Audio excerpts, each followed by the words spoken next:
Здравейте, приятели! Вие сте с първото издание на B-Mobile TV и днес на гости ми е Миша Шамара. Миша, здравей! Добър ден! Много ти благодаря, че прие нашата покана. Да, изключително съм радостен, че приех. Как си? Добре, мек. Мек, Ох. това е много лошо. Да. Не, такова, с нощи не съм спал, брат, че тази сутрин ме викаха на някакво друго интервю, рано сутринта, щях да ги удуша. Как може такова нещо? Трябваше да стана в 3 часа до София. Damn! Ти кажа само, че нашето ново предаване, тъй като не те запознах по-рано, е свързано с мобилните телефони и мобилните връзки, въобще всичко свързано с тях.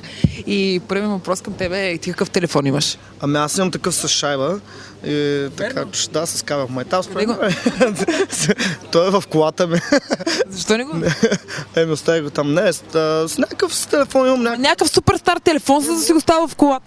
Не, сега като почнем да говорим сериозно, съм с една супера Nokia, но не знам модела, ти ще кажеш какъв е, обаче съм го изтървал във всякакви локви неща и с него използвам да говоря. И сега знам, че... Значи е доста изтразлив. Що ме падал в локви, ясно. Един път го сложих, карам си и си бях сложил кафе, нали, да пия и говоря по телефона, обикновено там се оставам телефона и съм си го сложил в кафето, нали, така и си бачкаше после, нямам нищо. Иначе много издръжлив. За твоите умения и тези... Не ползвам никакви камери, никакви неща, MP3 плеери, нищо не ползвам, защото го използвам. Защо не ползваш камера? Ами, защото... не прави хубави снимки или? Няма порнацик за снимане, просто вече удъртях и... Няма материал заради това. Не съм модерен, затова, нали, няма как... Не, бан се. Просто наистина забравям, че телефона може да върши тази услуга. Предполагам, че... Чай, някой ми звъни сега. Тук съм на едно интервю, ще се обая с малко. Дем. Нали се пак и за телефони, няма ми се сърдите. Но, нали, много... Те всичко е позволено. Да. Ай, ти си малко некултурен, не питаш. Да, признавам си, много съм готен и затова всичко мина. Чуй сега, наистина са много интересни такива разни играчки, обаче винаги като се взема нещо, което ме е интересно, имена точно интереса за 2 дни. Примерно, сега, примерно iPhone не ми е удобно да го ползвам, защото, нали, като натискаме те по 2-3 копчета едновременно и става трудно за работа. Затова се взех, примерно, iPod и той си ми в колата за музика, да си влизам в интернет, си играя игри там, нали, на Терминатора, на такова. И има също битмейкър, прави се някакви такова, но сега iPod, нали? И освен това е по-тънък, iPhone ми е като малко като кюфте такова. А какво държиш смисъл като функция да има един телефон? Най-важното е да говоря по него. И другото не е важно толкова. Въпросът е да държа на бой. Специално за мен е да мога да бъде изтърван и да пак да работя. Защото аз много ги чупя телефоните. Освен това, това ме го подариха даже. И това, което ме скефи, че имаше тон колони, такива малки, които се чуват доста добре. Примерно сега като снимам видеоклипове ми трябва звук, направо в iPod-а и с тон колоните аз чувам звука и си записвам видео, да. Брат, чакай само, сега ще се обая, че съм на едно интервю. Сега ще се обая. Добре, ти си рапър.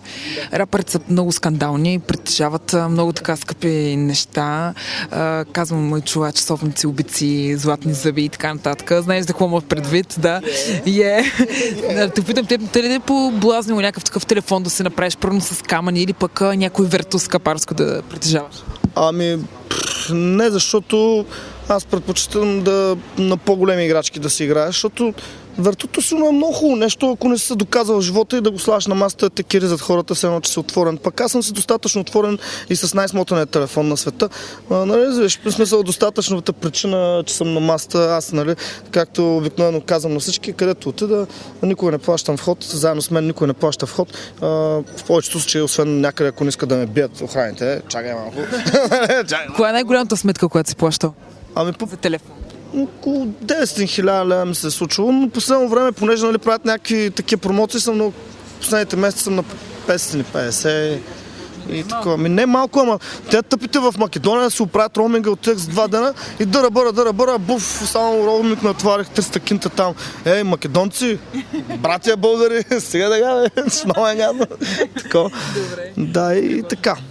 Хубаво, добре, аз много ти благодаря за това интервю и че разкри така важна част. Военни тайни, нали, за моите телефони. Аз много благодаря за... Интересно им е на хората да разберат звездите и какви телефони притежават. То е баси звездите сме, ама карай. Сега смисъл, Как да не сте? Не бе, виж сега, това, че си популярен е едно на ръка, а другото е... Нали в България го казват звезда, нали така беше? Да, звезда ли съм? Аз... Звезда си, да бе. Аз съм звезда, да знаете. Мерси много. Аз te благодаря.